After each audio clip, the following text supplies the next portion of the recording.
Good evening, everyone. I'm Chief Meteorologist Jordan Frazier. We're going to be tracking that severe potential throughout the night, so I wanted to go into a little bit more of those details, mainly because, hey, a lot of the activity we are seeing is very, very limited.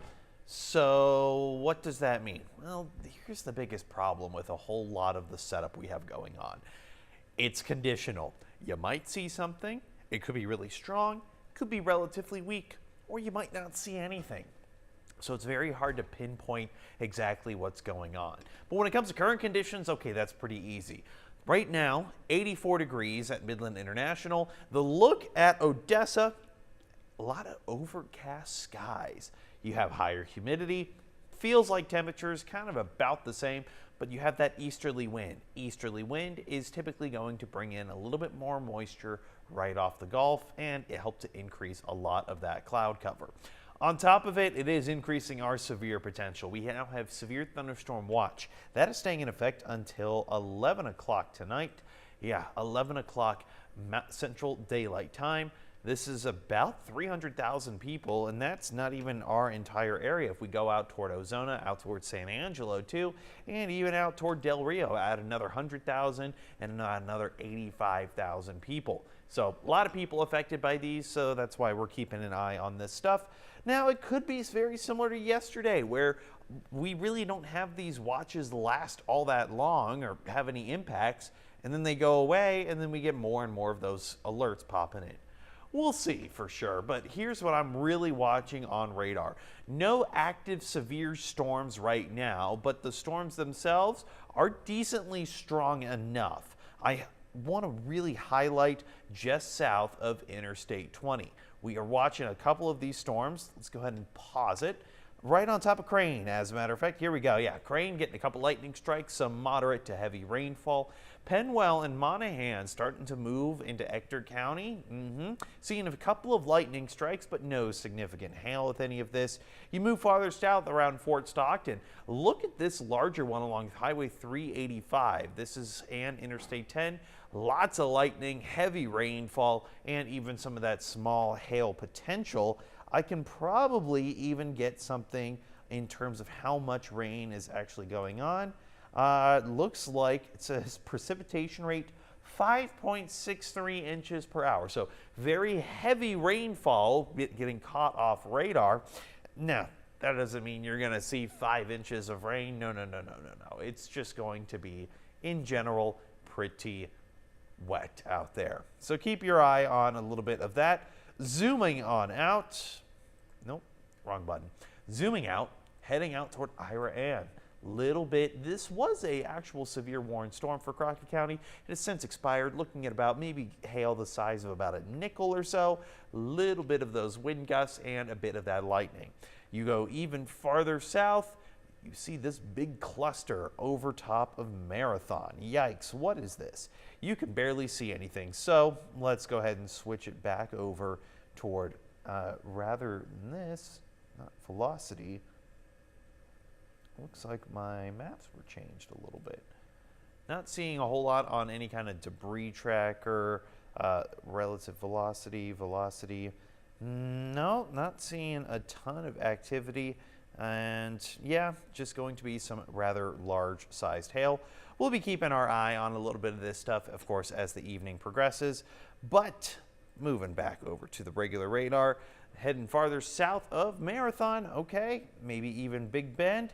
Big Bend was dealing with some heavy thunderstorms earlier. One of those was severe warned, but it's all just red and green. What exactly is that? That is going to be flash flood warning. That is going to stay in effect until 6:45. They're on standard time, so still 7:45 daylight time. They're still on the central time zone. Why is it different? I don't know. I'm not in charge of the clocks. I'm in charge of the weather, though. And that weather is still going to be a little bit iffy as the night progresses. We're up to that level 2 slight risk. And what does that mean for us? It means we're looking at that hail, tornado, and wind potential with a lot of this. So let's actually jump right to it. Here's that tornado potential. 2% risk for all of us. All right, that's the low end tornado risk, but it's also not zero. We want it to be zero. Well, I'm not seeing a whole lot of rotation expected with these storms. Here is that wind risk, 15% chance for some of the strong wind gusts of over 60 miles an hour. And then we have the hail risk. That hail risk also about 15% when it loads. Is it going to load? There we go. But that dashed line means you could see hail about 2 inches in diameter. Luckily, all the storms I've seen have not had anything confirmed at about 2 inches, but radar has picked up occasional storms with about that 2-inch hash on there. So chances for some of those stronger storms, they are there throughout the rest of the night, but I don't expect it to last for too much longer. Here's what some of the models are saying. They're kind of pointing toward, hey, look, a little bit of these storms just out to our east as we continue into the later part of tonight. Sure, I see those storms moving in that direction. This model is actually a little bit ahead of the curve. Let's look at one of the other models showing around the same time.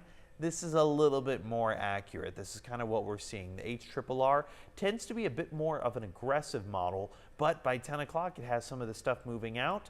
But notice both of those models were actually showing a chance for some storms out in New Mexico trying to push their way into the North Basin. They kind of fall apart though once they reach Seminole and Andrews.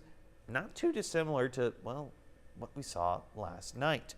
Here's where this model takes us for tomorrow. It only goes out until about tomorrow, but I want to show you the differences here. Stronger storms popping up farther to the west. That's where the dry line is mainly going to be located. And it kind of fizzles out, maybe moves to the high elevations, and then that's gone. Going into Thursday, still actually kind of pauses right around 3 o'clock. The model doesn't go that far out.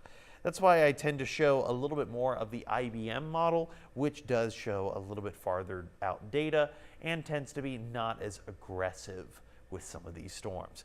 Here's that stuff moving out towards Seminole and Andrews later tonight, fizzling out just north of Howard County by around midnight. We'll see if that holds true. But then by tomorrow afternoon, similar situation, just not showing a lot of these storms popping up near Carlsbad. It's actually just showing them popping up mainly in Pecos County. All right, even all the way down to Brewster County, maybe Big Bend getting another round of rain. Hey, you know what? We could always use some rain, so I can't complain that much. Going into Thursday morning, pretty good, lots of cloud cover, still that southerly flow. Then we push our way into the later part of the day. Here we go. A little bit of action popping up near Hobbs, moving into Seminole and Andrews, and then potentially Midland, Odessa, Big Spring. You know what? I love some rain. I just don't want to deal with severe weather. We'll see how it holds true.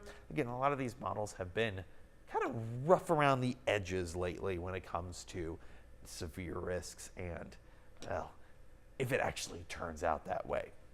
Here's that severe risk for tomorrow. Mainly the HRRR was showing some of those stronger storms out to our west, and then they kind of fall apart before pushing their way into us. So this kind of works in line with our next system. In terms of Thursday, a little bit more widespread. Even if I go all the way out, looks like almost the whole state is under this risk. Now, it could certainly be upgraded, so that's why we're going to be keeping our eye on a lot of this stuff as the week progresses. Because while my chances are low, they're not zero, so we're going to be watching this. 30% for Wednesday and Thursday. Temperatures staying nice and steady, thanks in part to this front.